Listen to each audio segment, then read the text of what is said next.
Railway board की chairman Jaya Verma Sinha मंगलवार को पहली बार जबलपुर दौरे पर पहुंची। इस दौरान उन्होंने रेलवे स्टेशन, मुख्यालय, कोचिंग परिसर, यार्ड के साथ साथ ट्रैक की स्थिति भी देखी। इस दौरान रेलवे के सभी अधिकारी मौजूद रहे। उन्होंने अधिकारियों को निर्देश दिए कि यात्री सुविधाओं में बढ़ोतरी की जाए। इसके साथ साथ ट्रेनों की संख्या बढ़ाने, ट्रेनों के समय सीमा में संचालन समेत कई मुद्दों पर खुलकर बात की। ठीक है, सब ठीक है।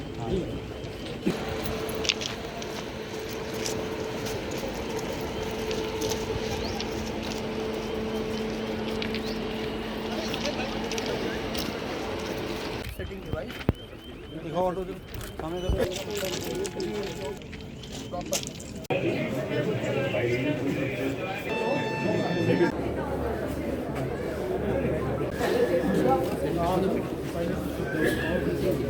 हमको नई नई टेक्नोलॉजी मिल रहा है, आपको इसमें सुविधा हो रही है।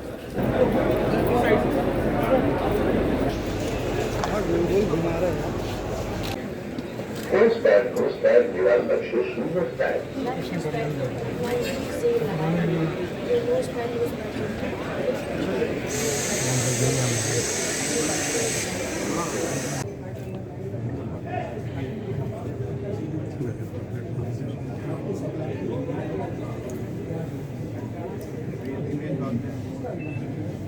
देखिए, सबसे पहले मैं ये बताना चाहूँगी कि WCR जो है, it is the heart of India. ठीक है, भारत के किसी भी छोर से आपको किसी भी जगह अगर जाना है तो आपको इस सेंट्रल पार्ट के किसी हिस्से से गुजरना पड़ता है।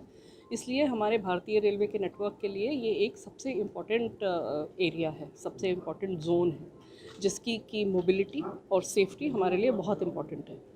तो आज के इस दौरे का प्रमुख उद्देश्य ये था कि हम ये समझने की कोशिश करें कि जोन में क्या क्या काम चल रहे हैं जिससे कि सेफ्टी बढ़ाई जा रही है, हमारा इंफ्रास्ट्रक्चर कैसे इम्प्रूव हो रहा है। आप लोगों ने देखा ही होगा कि जबलपुर स्टेशन के रीडेवलपमेंट का एक बहुत बड़ा काम लिया जा रहा है, भोपाल का हो चुका है और सागर का भी हो रहा है। तो इस तरह के बड़े बड़े काम इस एरिया में हो रहे हैं और जहाँ तक मल्टीपल ट्रैक्स लाने की बात है वो भी हमारे यहाँ पे हो रहे हैं। बहुत सारा इंटरसेक्शन है यहाँ पे जहाँ पे हमें अवॉइडिंग लाइंस और फ्लाईओवर्स की आवश्यकता है, तो उसका भी काम चल रहा है। तो उस सब की समीक्षा कि किस तरह से ये जल्दी से जल्दी काम पूरे कर लिए जाएँ और जो ट्रेन्स की मोबिलिटी है वो इम्प्रूव करी जाए, जितनी गाड़ियाँ यहाँ पे इस क्षेत्र की आवश्यकता है वो बढ़ाई जाएँ और जितनी यहाँ के थ्रू जाती हैं गाड़ियाँ वो अच्छी तरह से सुगमता से और समयबद्धता के साथ निकल सकें। तो ये पर्पस था एक जनरल यहाँ पे समझने का। और अभी हमने जबलपुर यार्ड का निरीक्षण किया जिसमें कि रनिंग रूम को देखा। रनिंग रूम में कैसे स्टाफ की अलर्टनेस बढ़ाने के लिए क्या क्या काम किए गए हैं, किस किस तरह के वहाँ पे काउंसलिंग और वीडियोस लगाए गए हैं ट्रेनिंग वगैरह के लिए कि उनकी सेफ्टी की तरफ और ट्रेन चलाने के लिए जो उनकी कैपेबिलिटीज़ हैं वो इम्प्रूव हों। तो वो हमने रनिंग रूम में देखा। उसके बाद हम लोगों ने ट्रैक कैसे मेंटेन होता है, वेल्डिंग कैसे की जाती है, वेल्डिंग में कैसे सुधार लाया जाता है और पॉइंट्स जो हैं वो किस तरीके से हमने बदले हैं, अपग्रेड किए हैं और जिससे कि स्पीड भी बढ़ेगी और सेफ्टी भी बढ़ेगी। इतना बड़ा नेटवर्क है जिसमें कि आप देख रहे हैं कि कितनी गाड़ियाँ चल रही हैं और गाड़ियों का भाड़ा भी नहीं बढ़ाया गया है।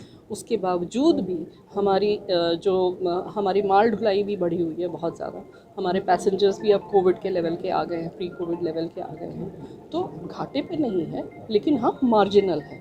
और चूँकि हम भाड़ा बढ़ाने में विश्वास नहीं कर रहे और जहाँ तक ट्रेन्स बढ़ाने की बात है वो हम कंटिन्यूसली बढ़ाते चले जा रहे हैं। और आप बजट में देख रहे हैं कि इंफ्रास्ट्रक्चर को ऑगमेंट करने के लिए कि हमारी हमेशा कैपेसिटी जो है वो हमेशा सैचुरेटेड रहती है। जहाँ पे भी हमें एक्स्ट्रा गाड़ियाँ चलानी हो, चाहे वो माल गाड़ी हो चाहे पैसेंजर गाड़ी हो, हमें चलाने के लिए पाथ नहीं मिलते हैं, बहुत कंजेशन है। तो जितना भी पिछले साल के बजट में हमको कैपिटल मिला था, जनरल बजटरी सपोर्ट जिसको हम कहते हैं, 2.4 लाख करोड़ का अमाउंट आवंटित किया गया था भारतीय रेल की इंफ्रास्ट्रक्चर को ऑगमेंट करने के लिए। तो हमारी उम्मीद है कि इस बजट में भी हमें उससे ज़्यादा ही